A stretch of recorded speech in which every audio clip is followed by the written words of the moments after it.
எங்கள் அம்மாவுக்கு சாரி கட்டும்போது ப்ளவுஸ் போடுற பழக்கமே இல்லைன்னு சொன்னேன். ஆனால் என்னதான் இருந்தாலும் அவங்க எங்கள் அம்மா. காலத்துக்கு ஏற்ற மாதிரி அவங்களும் மாறணும்னு நினைக்கிறதுல என்னடி தப்பு இருக்கு? சட்டை எதுக்கு? சட்டை இல்லாம பட்டு புடவை எப்படி? உங்க பட்டுங்கிட்டும் ஒரு மயிரும் எனக்கு வேண்டாம். நான் என் கல்யாண சேலை எடுத்து உடுத்திக்கிடுதேன். உன் கல்யாணத்துக்கு கூட நான் அதை தானே உடுத்திருந்தேன்.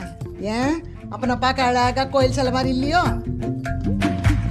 செந்தி பூவா மண்டி போனா குண்டி போட்டு அண்ணனா மறைச்ச கண்ணா அம்மணி வெறச்சி நிப்பா குண்டி பார்த்து கட்டி சாலி வண்டி ஏத்தி மங்கம்மா மிரட்டி கொத்தா மங்கம்மா துரத்தி வைப்பா.